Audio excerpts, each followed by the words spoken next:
Hi hello welcome to our channel. పిఠాపురంలో వర్మ లొల్లి. అసలు ఏంటి వర్మ గారి బాధ? పిఠాపురంలో పవన్ కళ్యాణ్ గారు గెలిచారు.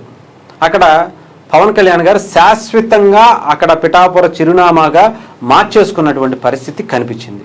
70,000కు పైచిలుకు మెజారిటీ పిఠాపురం ప్రజలు ఇచ్చారు. దాదాపు 2 సంవత్సరాల లోపే 600 కోట్ల రూపాయల అభివృద్ధి కార్యక్రమాలు పవన్ కళ్యాణ్ గారు ఆయన సొంత నియోజకవర్గానికి చేసుకున్నారు. ఆయన సొంత డబ్బులు కూడా ఖర్చు పెట్టి అనేక కార్యక్రమాలు కూడా చేసుకున్నారు. అలాంటి నియోజకవర్గం మీద పిఠాపురంలో ముఖ్యంగా వేరే నాయకులు ఎవరైతే వైఎస్ఆర్సీపీ అయితే ఇప్పటికే ఆశలు వదులుకున్నటువంటి పరిస్థితి కనిపించింది. ఆ పార్టీకి సంబంధించినటువంటి కేడర్ అంతా కూడా కంప్లీట్గా నిర్వీర్యం అయిపోయినటువంటి పరిస్థితి కనిపించింది. మరి వర్మ గారికి బాధ ఏంటి? రీసెంట్గా అక్కడ చంద్రబాబు నాయుడు గారి ఫోటో లేదని నిన్న ఆయన గొడవ చేయడం జరిగింది. చాలా క్లియర్గా వర్మ గారి ఫోటో అక్కడ లోపల ఏదైతే ప్రోటోకాల్ ప్రకారం పెట్టాలో స్టేజ్ వెనకాల చాలా క్లియర్గా చంద్రబాబు నాయుడు గారి ఫోటో ఏందో పవన్ కళ్యాణ్ గారి ఫోటో కూడా అదే సైజులో పెట్టడం జరిగింది. బట్ బయట స్వాగతం పవన్ కళ్యాణ్ గారు Andhra Pradesh deputy CM Pithapuram MLA గారు అని చెప్పేటువంటి ఆ స్వాగత తోరణంలో కూడా చంద్రబాబు నాయుడు గారి ఫోటో పెట్టాలి అని ఆయన గొడవ చేసి అధికారులతోనే పాటు కాకుండా అక్కడ ఉండేటువంటి జనసేన పార్టీ నాయకుల మీద కూడా ఆయన వెళ్ళిపోయినటువంటి పరిస్థితి కనిపించింది. మరి ఎందుకు అంత? ఆయన ప్రోటోకాల్ ప్రకారం చూసుకుంటే ఆయనకి అడిగే హక్కే లేదు. ఫస్ట్ అసలు ఆయన ఎవరో అడగటానికి అని అక్కడ ఎవరో కూడా ఆయన అడగల. ఆయన చెప్పిన దానికి సమాధానం ఇచ్చారు. అయ్యా అది స్వాగతాన్ని పెట్టినటువంటి పరిస్థితి కనిపించింది, మీకు కావాలనే గొడవ చేస్తున్నారు అని చెప్పి అక్కడ ఉండేటువంటి జనసేన నాయకులందరూ కూడా చెప్పే పరిస్థితి ఉంటే ఆయన వినిపించుకునే పరిస్థితి లేదు. గతంలో కూడా ఇదే బాధ, గతంలో కూడా ఇదే లొల్లి.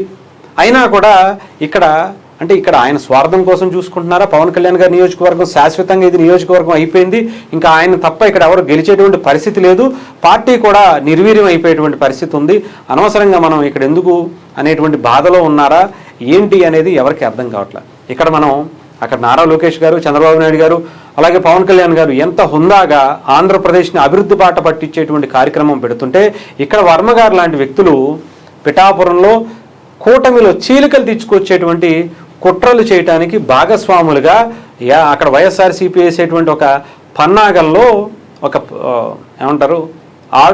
అక్కడ వైఎస్ఆర్సీపీ వేసేటువంటి ఒక పన్నాగాల్లో ఒక పాముగా మారిపోయినట్టుగా కనిపిస్తుంది. ఏదేమైనా సరే ఇక్కడ ఆంధ్రప్రదేశ్లో ముఖ్యంగా పిఠాపురంలో పవన్ కళ్యాణ్ గారి శాశ్వత చిరునామాగా ఉండేటువంటి దాంట్లో ఇలా జరగటం అనేది అది కూడా వర్మ గారికి ఇది పరిపాటు అలవాటుగా మారిపోయినటువంటి పరిస్థితి కనిపించింది.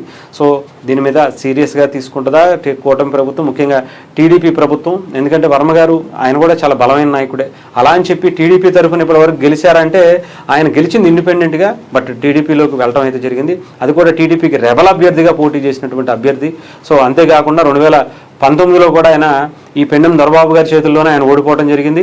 2009లో కూడా ఆయన ఓడిపోవడం జరిగింది. ఆయన కంప్లీట్గా అంటే వేరే విధంగా కాదు, అక్కడ పవన్ కళ్యాణ్ గారిని తగ్గించేటువంటి దాంట్లో ఏదో ఒకటి మాట్లాడేయాలని ఇక్కడ దత్తత వచ్చారు కొంతమంది, మేము ఇక్కడే స్థానికులు, మేము ఇక్కడే పుట్టి పెరిగాం, ఎవరో దత్తత వచ్చారు అని చెప్పేటువంటి మాటలు మాట్లాడడం అనేది డెఫినెట్గా ఆలోచించదగినటువంటి విషయాలే. సో అంతేకాకుండా కూటమిలో కావాలని ఆయన చీలిక తీసుకొచ్చేటువంటి ప్రయత్నం చేస్తున్నారేమో అనిపిస్తుంది. పిఠాపురంలో అంటారా, అక్కడ 100% ఇలాంటి కుట్రలు ఎన్ని చేసినా సరే పవన్ కళ్యాణ్ గారు స్థానం మాత్రం కదిలేటువంటి పరిస్థితి అయితే లేదు. బట్ టీడీపీ మాత్రం దీని మీద ఆలోచనలు తీసుకునేటువంటి పరిస్థితులు అయితే ఉన్నాయి. బట్ అదే అటు వర్మ గారు కూడా కోరుకుంటున్నారా అంటే చెప్పలేం. ఎందుకంటే ఇక్కడ టీడీపీ నుంచి పోటీ చేసేటువంటి పరిస్థితి ఉండదు, రాదు. పోటీ చేసినా మనం నెక్స్ట్ ఎలాగో వాళ్ళు కలిసి 15 సంవత్సరాలు అంటున్నారు. సో మనం ఎక్కడికన్నా మరి వేరే పార్టీలోకి మనం ఇక్కడ నుంచి పంపించేస్తే ఆ సానుభూతి కూడా వస్తుంది అనేటువంటి దాంట్లో ఏమన్నా ప్లాన్ చేస్తున్నారా? బయటకు తోసేశారు అనే దాని మీద వెళ్ళి వేరే పార్టీలో జాయిన్ అయితే ఈయన కొంత వర్గం అయితే ఉంది, అందులో సమస్య లేదు వర్మ గారికి.